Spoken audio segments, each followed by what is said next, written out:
may I talk to you about some men and women who have changed the world we live in. They are men and women who came to believe in the resurrection of Christ. I'm going to recommend to you some books written by or about such people. For example, you have heard of C.S. Lewis. I have about 20 or so of his books. He was an atheist until he hit his 30s. He was a Protestant from Ireland, born in Belfast. His parents were bibliophiles. They loved to read. In the Belfast home, there were books in the bedroom, in the dining room, on the hall landing, in the cloakroom, in the attic. And Clive Staples Lewis early learnt to read, and to read much, and to read everything. Not only so, but before he was 10, he was writing stories and illustrating them. But his mother died before he was 10, and the father was never the same again. So Lewis and his brother grew up, as it were, orphans from about the age of 10 for the younger brother. When the war came, he joined up, and his best friend was Paddy Moore. And they agreed that if one of them died, the other would care for the mother of the dead person. Well, Paddy Moore died. So Lewis, when he returned to England, he'd been wounded by shells, sought out Paddy Moore's mother and sister, and undertook to care for them until their death, which he did. But he was an atheist. He'd lost his mother, really had no father, experienced a terrible war. He couldn't believe in God. But when he went to Oxford, he found that some of the most intelligent people at Oxford were Christians. He couldn't understand it. And then he found some of his best books that he was reading were written by Christians, like George MacDonald, Fantastes, many books. G.K. Chesterton, who wrote about 100 books, edited a magazine, wrote poems, wrote detective stories. You've heard of his famous detective, a priest. Lewis found that some of his best authors were Christians.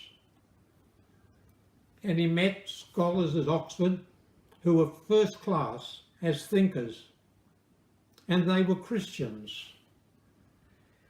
The time came when Lewis surrendered.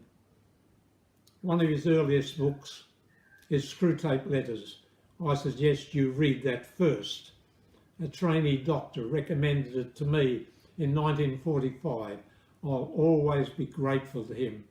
I have read Lewis for about 70 years, and I'm much the better for it. When Lewis became a Christian, he ran into a barrage of opposition. People hated him for it, especially at Oxford. Others loved him for it. He made some wonderful friends that would be his friends until death. And then something unexpected happened. Lewis answered letters from all over the world. I remember in the 1960s, one of my students had written Lewis, and this student showed me the letter in reply. Small letters, but page crammed with material. Lewis felt it his duty to answer the hundreds of letters that came. They took a large part of every week. But he was now writing for Christians, and his books were being translated all over the world, and money began to pour in. He didn't use it for himself. He carried on the same type of living he had lived before he was a Christian as regards home and possessions. Everything he earned from books he gave away. He paid the way of orphans through school, poor seminarians, anyone in trouble. Lewis did his best to help. He gave to scores of charities. When the war came, he spoke over radio and was heard by millions. He went to the centres of RAF forces and spoke to men who were about to die. Now came a stream of books for 30 years by C.S. Lewis. They finished with a series of books. Let me show them. Narnia. The Narnia books are written for children under 110. I first read them when I was about 50. I recommend them to you. But Screwtape Letters is where you should start. And if you worry about pain, the problem of pain, I'll tell you what I learned from this book. We think of all the pain in the world, but nobody suffers it. That's rubbish, you say. Listen, you're at the dentist. There are 10 people there. They all have toothache. The intensity is X. 10 people suffering X, but no one is suffering 10X. Do you understand? Lewis makes that point here. The world is full of sorrow, and what one person can suffer can be dreadful, awful, but only one person suffers it. And if we can say it is the Lord, the best is yet to come. He thought his best book was this one, Till We Have Faces. He was helped to write this by a woman who became his bride, 16 years younger, a Jew, divorced. When she became a Christian from Lewis's books, her husband went after another woman. Joy Davidman got cancer, and Lewis paid her expenses and had someone come and pray for her healing, which she experienced for quite some time. But the cancer returned. He married a dying woman, and many people at Oxford turned against him. Lewis marrying a Jew, marrying a divorcee, marrying a woman who had somewhat of an acerbic tongue at times. So he made many enemies, but he had thousands of friends all over the world. But he worked too hard, and he died earlier than he should. Did you know that Lewis died on the same day as J.F. Kennedy? And because of that famous correspondence of events, people have forgotten that Lewis died on the same day. But there's a sense in which he'll never die. People read these books today. They read them in many languages, and their lives are changed because of it. Don't give these up because you think they're just for children. I repeat, they are for children under 110. Now let me tell you about someone else. Have you ever heard of Adoniram Judson? This is a great book. It's lost its cover. To the Golden Shore by Courtney Anderson, about Adoniram Judson. This is a little one, but it's quite good, and I recommend it to you. Who was he? He was a very smart man. This one is by Badcock, B-A-D-C-O-C-K. His father told him from his earliest years, you're going to be famous, you're going to be great. But his father was a minister, and Adoniram didn't want to be a minister. So in his teenage years, he left home. He joined a theatrical club that went to New York, but things didn't work out very well. And he'd had a friend at university who was an atheist, Jacob Eames. Well, he's on his way back from New York, crestfallen because of the failure of living away from his family.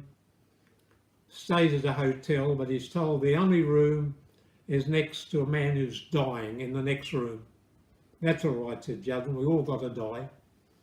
But through the night he heard the groans, sometimes the shrieks of the man next door. And he went down to pay for his lodging. He said, "What happened to that poor fellow?"